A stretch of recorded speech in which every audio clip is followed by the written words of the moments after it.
When you think of peace, what comes up for you? This became interesting for me as I sought a good picture to go with the sermon title for our electronic sign.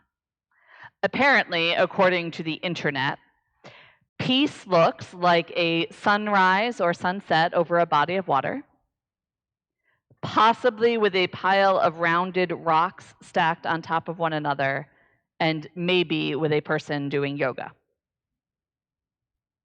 Which is decent. I mean, they generically connote peace pretty well. I have no particular objections. And yet, I wonder if it's different for you to answer the question of when you are most at peace. Because it certainly is for me. I tend to think of moments of peace in two broad categories. The first are like glimpses of grace, when I just notice that there is wonder and peace around me. And the second are the ones that I seek out when I create space to remember that God is with me and I'm able to let my guard down enough that God's peace seeps in. The first kind, the just moments of grace when peace is there, are for me pretty wide-ranging. I have often found peace if I am outside at dusk, other than in black fly season, after a good workout, while in the woods, when I walk into the sanctuary, during nighttime snowfalls, when I hear achingly beautiful music, when I am surrounded by people I love and I'm just savoring the goodness of their presence. And I suspect that we each have a list, and it's different for all of us. But those moments are gifts. They come freely. I savor them when I notice them, and then they just slowly drift away. But finding inner peace, even for a moment, is profound. The second kind is the spiritual practice kind, or maybe the means of grace kind. Look at me, the Wesleyan. Because people of faith throughout the ages have taught that God's peace is close at hand, and there are ways of connecting to it if we wish to use them. So there's intention in seeking moments of peace. And I mostly call those prayer, but they don't always look like what prayer is expected to look like. Sometimes my prayer is sitting on the porch, watching the wind blow through the trees. Sometimes it's writing in a journal and sorting out what's happening inside of me. Sometimes it's taking a walk in nature because, as I already mentioned, that is really potent for me as a means of connecting with God. And sometimes it is sitting still with my eyes closed, carefully breathing and intentionally letting go of thoughts as they appear, which might actually look like what people think prayer looks like. And sometimes those prayer practices work, and I let my guard down, and I have an incredible moment of deep peace as a gift from the divine. And if we're being honest, sometimes they don't.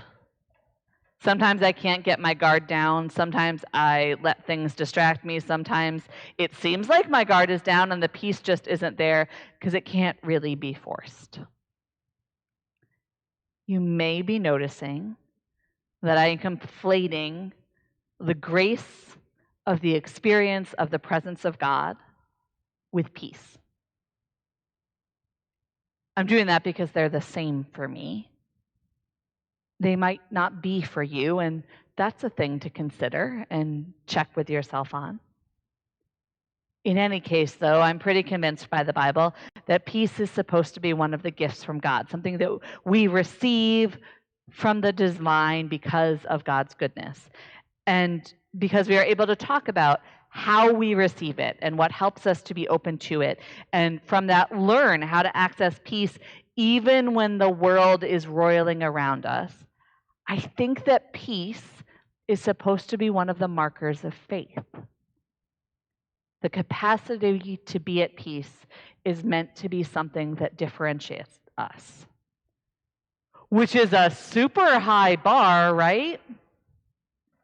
Because everyone has different personalities, and some are just more attuned to peace than others. And yet there's something there. In fact, the ways we think about peace, I think, are foundational to our faith. John Dominic Crossan differentiates the famous peace of Jesus' day, the Pax Romana, which was first violence, then peace, with the work of God in the world, which is first peace, then peace.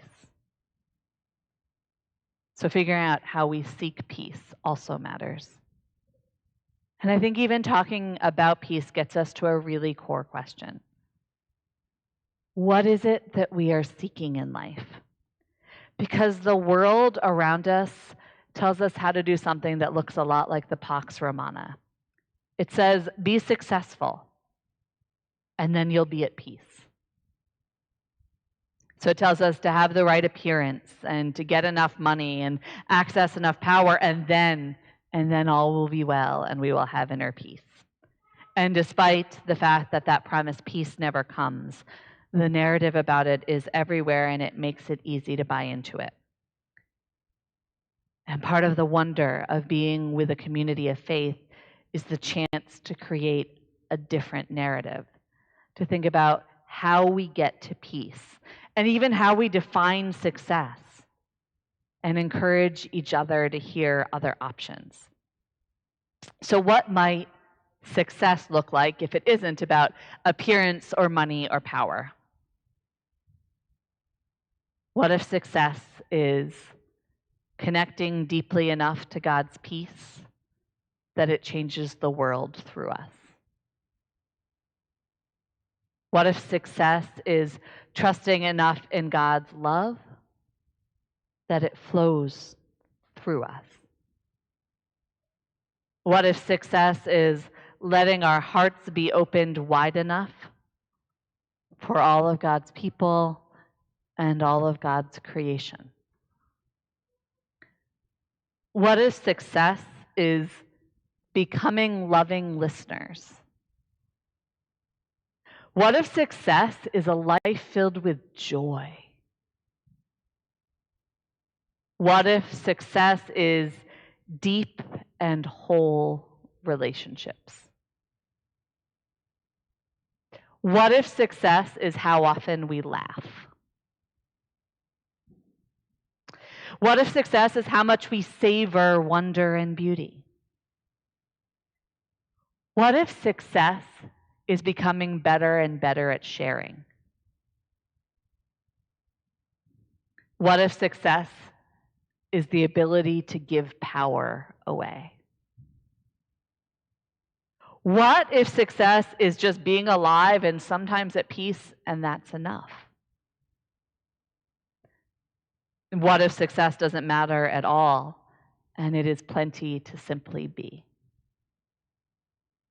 And what if it isn't hard, and we don't even have to work at it, and we can just let it be? That one is a different narrative than I hear in commercials or read in the news or see on social media. We have recently brought into our worship the ancient tradition of passing the peace of Christ to one another, and as a whole, it has gotten rave reviews around here. And it is a profound thing we do. It is acknowledging that God's peace is with us, and it's worthy of our attention, and that it increases among us as we share it with one another. We are offering blessings to one another. And I would be willing to argue we are offering the best blessing to one another, because the peace of Christ is sort of everything. It gives us space to connect with each other, and it calls us back to the priority of living out the peace of Christ.